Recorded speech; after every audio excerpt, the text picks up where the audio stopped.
اب میں اس تقریب کے آخری مقرر جناب جمال پانی پتی کو دعوت دوں گا کہ وہ آئیں اور آپ سے کلام کریں۔ جمال پانی پتی ہمارے لیے اس روایت کی علامت ہیں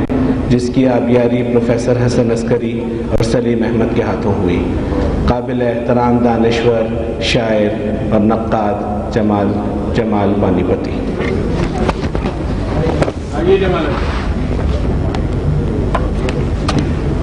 خواتین و حضرات،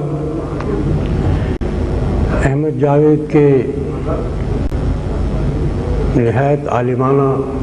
حیران کن اور بھاری بھرکم مضمون کے بعد میں اپنا غیر عالمانہ اور ہلکا پھلکا مضمون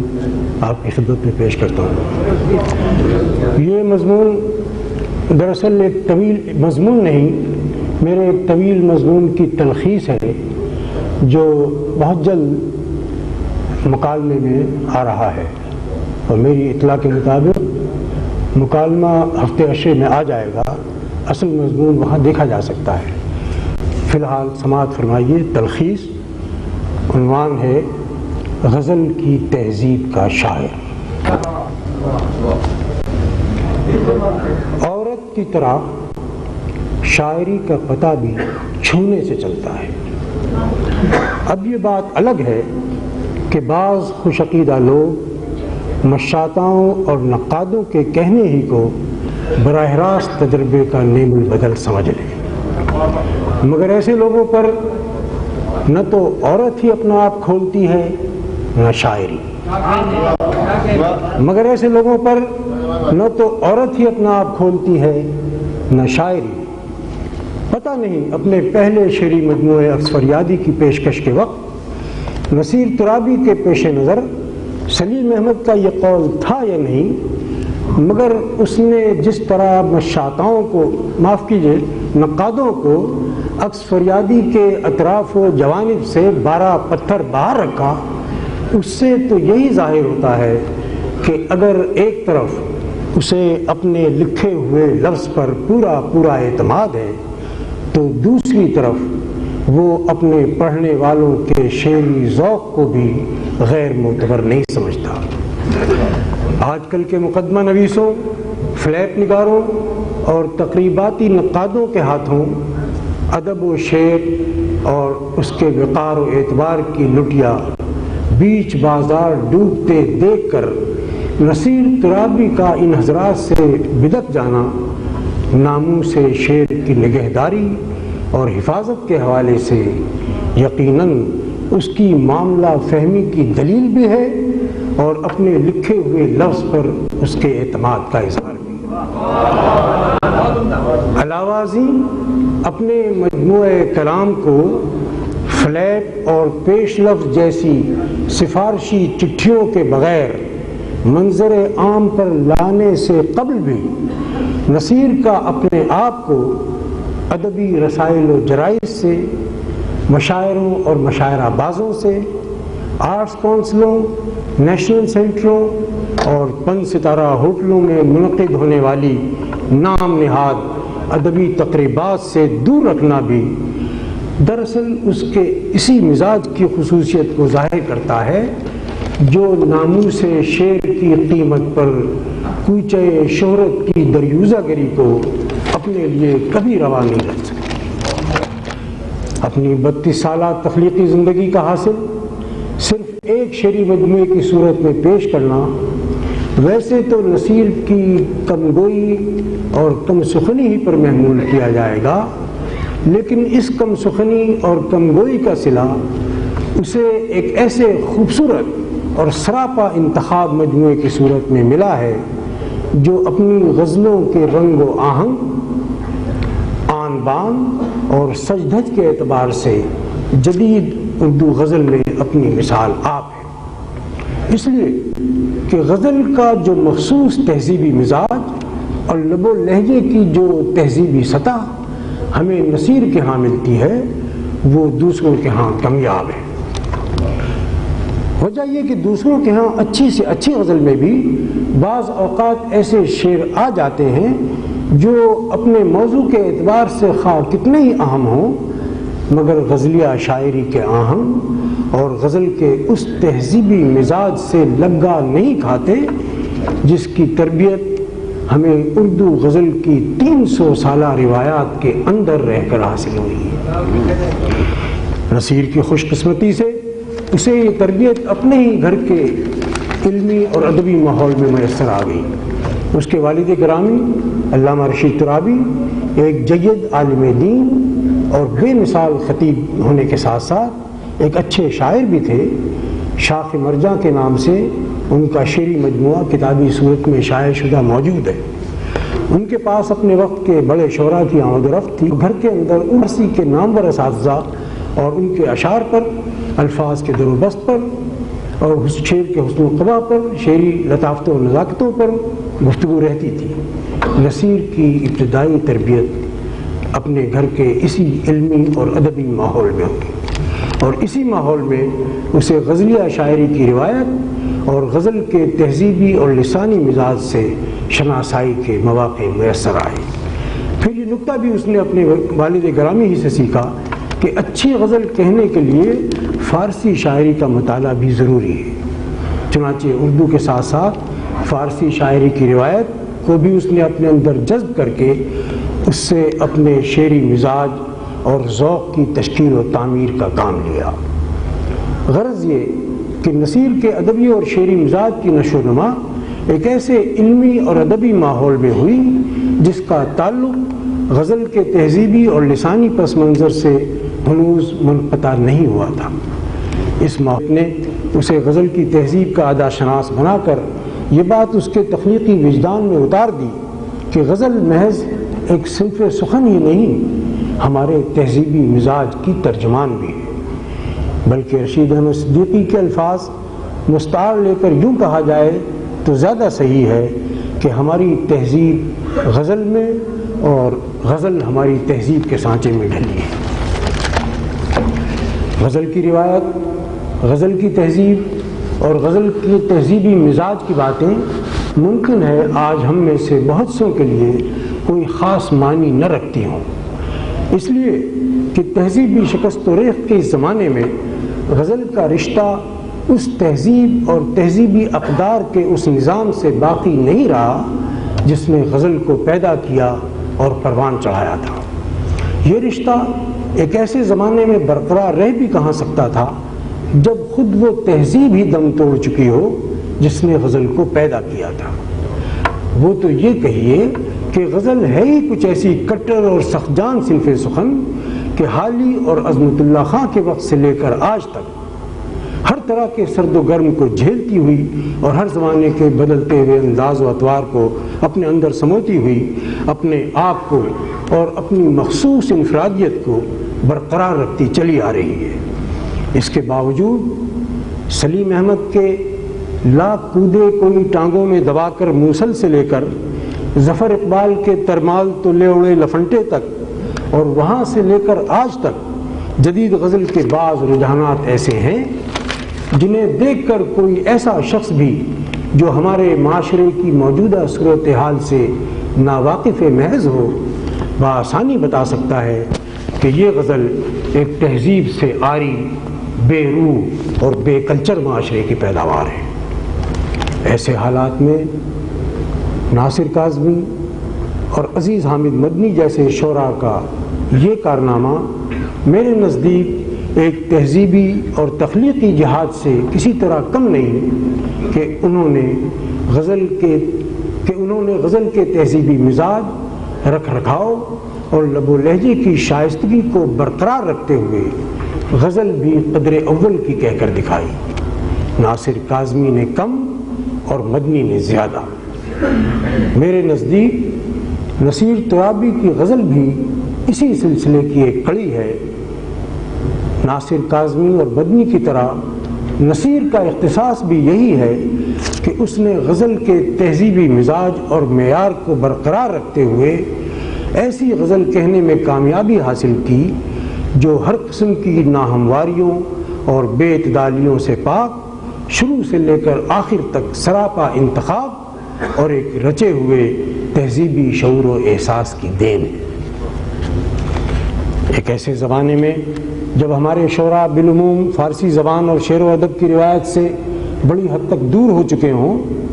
نصیر کا فارسی میں شعر کہنا، رومی، حافظ، عرفی، نظیری اور غالب و اقبال کے فارسی اشعار اپنی کتاب کے فلیک پر درج کرنا اور اپنے مجموعے کا نام بھی اپنے ہی فارسی کے ایک شعر سے نکالنا، یہ سب باتیں فارسی زبان اور شعر و ادب کی روایت سے اس کے گہرے شغف کو ظاہر کرتی ہیں۔ اس شغف کی بدولت نصیر نے فارسی غزل کے ساتھ ساتھ اردو غزل کی کلاسیکی روایت سے بھی اپنا رشتہ برقرار رکھتے ہوئے دونوں کے بہترین عناصر سے اکتساب فیض کر کے اپنی غزل کو پرمایہ بنانے کی کوشش کی ہے۔ فارسی زبان اور شعر و ادب سے نصیر کے گہرے شغف کی بدولت اس کے ہاں اردو غزل میں فارسیت کا ایک خوشگوار اور خوبصورت رنگ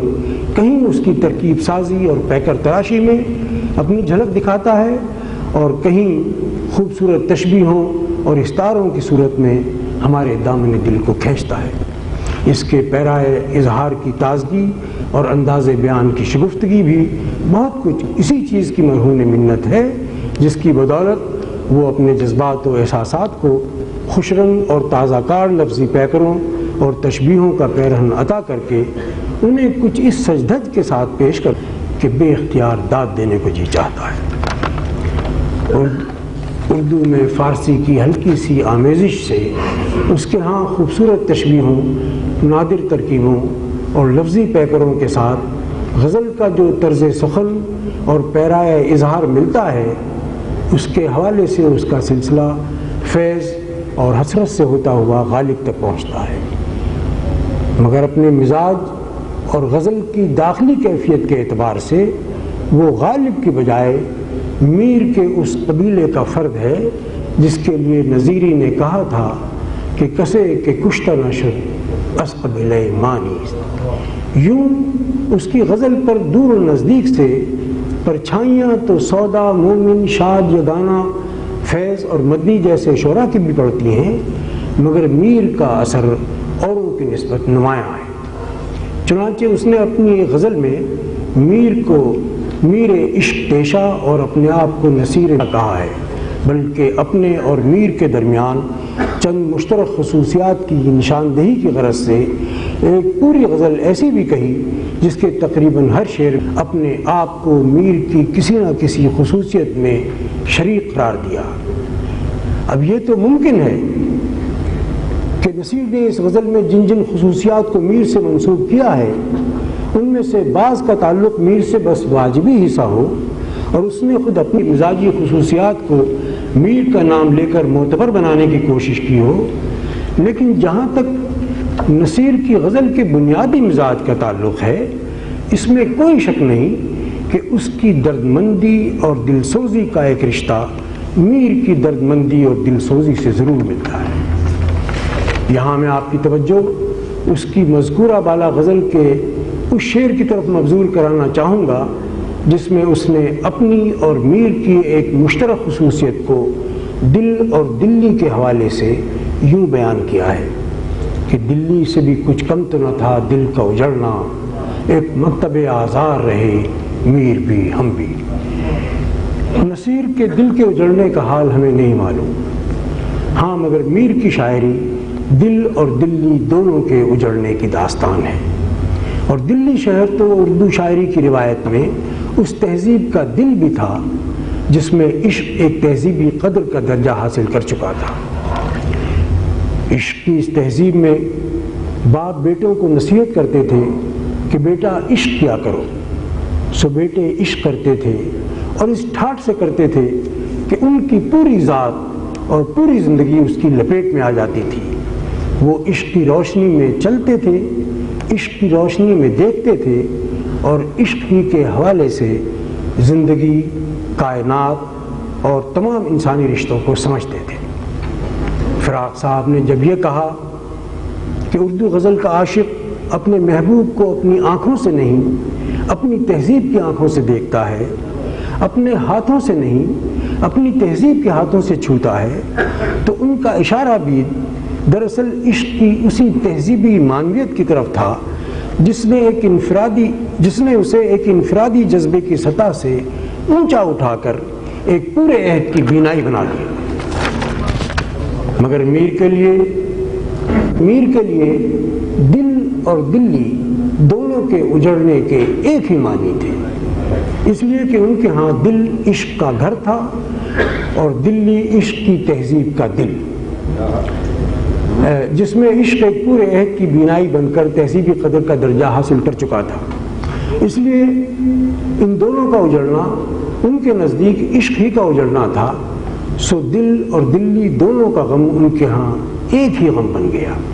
اور وہ ایک کی بربادی کے پردے میں دوسرے کی خانہ خرابی کے ماتم گسار رہے۔ لیکن نصیر کے لیے دل کے اجڑنے کا غم الگ رہا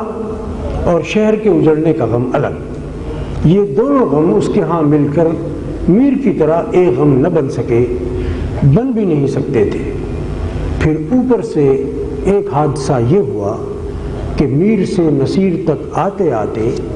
بیچ میں غالب، حالی اور فیض نے حائل ہو کر کچھ ایسا تفرقہ ڈالا کہ عشق کی تہذیبی معنویت کا وہ تسلسل بھی نصیر تک پہنچنے سے پہلے ہی منقطع ہو گیا،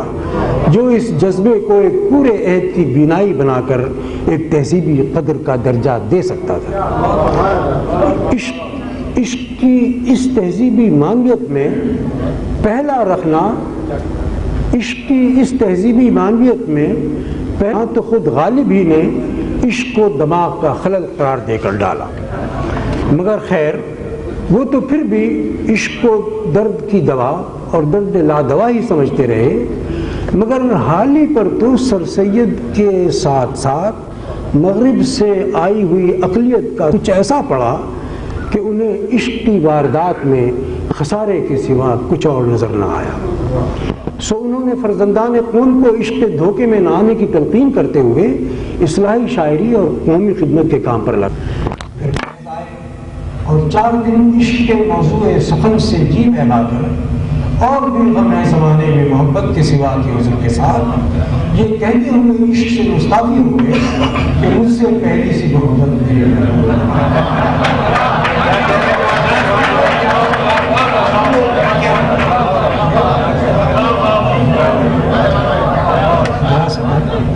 اس کے بعد ترقی پسند شعراء کی ایک کھیپ کی کھیپ محبوب سے آپ تشریف رکھیں اس کے بعد ترقی پسند شعراء کی ایک کھیپ کی کھیپ محبوب سے رسا توڑا کر دنیا کی مزاج کرسی کے لیے بھاگتی نظر آئی، سو آخر میں محبت کا پٹڑا کرنے والے ان لوگوں کو تو آنا ہی تھا جنہوں نے یہ فیصلہ سنانے میں دیر نہیں لگائی کہ محبت کا دور گیا، ہمیں محبت کی نہیں طاقت کی ضرورت ہے، طاقت کی بھی اور زور و زر کی۔ عزیز حامد مدنی جو ہمارے ہاں ایک بہت مستقل ہو اور بیدار دماغ لے کر آئے تھے، انہوں نے اس صورتحال کے نتائج کو بھانتے ہوئے گھبرا کر پوچھا کہ ایسی کوئی خبر تو نہیں ساتینان شہر، دریا محمدوں کی جو بہنے تھے تھم گئی؟ ہمارے قرارداد بزرگوں نے جواب دیا کہ عشق کرنا جو سیکھا تو دنیا برتنے کا فن آ گیا،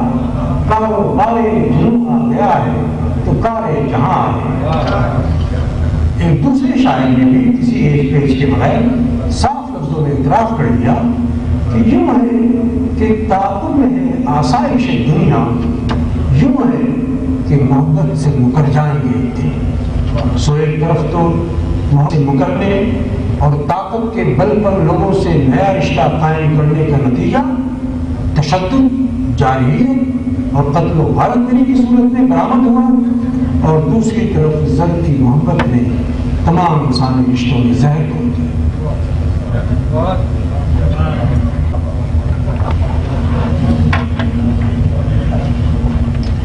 مگر نسیم ترابی کا شعری سفر اس دورے پرآشوب کے آنے سے پہلے ہی شروع ہو کر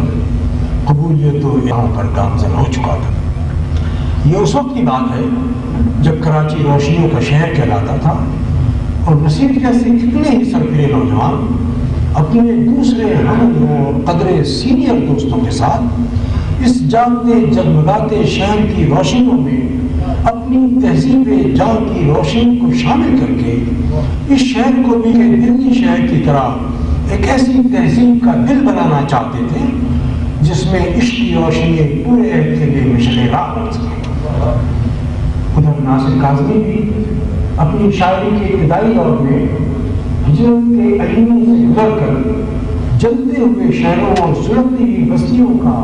بہت کچھ سرخ ملانے کے بعد بلاخر لاہور کی مانوس ہونے لگا تھا اور شاخوں پر جلے ہوئے بسیروں میں ایک نئی فصل گل کا سراغ ڈھونڈتے ہوئے لاہور کی رونقوں کو یوں دعائیں دے رہا تھا کہ شہر لاہور تیری رونقیں دائم آباد، تیری گلیوں کی ہوا کھینچ کے لائی مجھے۔ اور ادھر عزیز حامد مدنی، جسے سلیم احمد نے بڑے شہر کا شاعر کہا ہے، اپنی تہذیب جان کی روشنی کراچی کے کوچوں بازار میں تقسیم کرتے ہوئے بڑے یقین اور اعتماد کے ساتھ کہہ رہا تھا کہ وہ شکست دل کہ تھی تہذیب جان کی روشنی، ہم جدھر نکلے چراغ رہ گزر ہوتی ہے۔ نصیر اور نصیر جیسے کتنے ہی نوجوان شعراء اس وقت تہذیب جان کی روشنی کے رنگ ڈھنگ اور تہذیب شعر کے ادب آداب ناصر کاظمی اور مدنی جیسے شعراء کی آوازوں سے اثر کر رہے تھے۔ نوجوانی کے اس زمانے میں جب دن راتوں سے زیادہ حسین اور راتیں دنوں سے زیادہ پرکیف تھی، ان نوجوانوں کے لہو میں آگ تھی، سر میں سودا، دل میں امنگ تھی اور آنکھوں میں نئی زندگی کے خواب رقصاں تھے۔ لیکن اس وقت کسے خبر تھی کہ ماں گرچہ خیال ہے وہ فلک گرچہ خیال۔ نصیر ابھی اپنے پسنداز خوابوں کے رنگ اپنی غزل کے آئینے میں منعکس کر ہی رہا تھا کہ دفعتاً رنگ پھیکے پڑنے لگے اور دیکھتے ہی دیکھتے ایسی آگ برسی کہ نئی زندگی کے سارے خواب جل کر راکھ ہو گئے۔ وقت کا سیلاب امیدوں اور آرزوؤں کے سارے گھروں کو بہا لے گیا، منزلیں راہوں کے غبار میں گم ہو گئی، جان سے عزیز رشتے کچے دھاگوں کی طرح ٹوٹ کر بکھر گئے اور تہذیب و معاشرت سے لے کر ادب و فن تک زندگی کے تمام شعبوں کا وقار و اعتبار اور حسن و جمال جن قدروں سے وابستہ تھا وہ پامال ہو کر رہے۔ کراچی کی رونق کیا بجی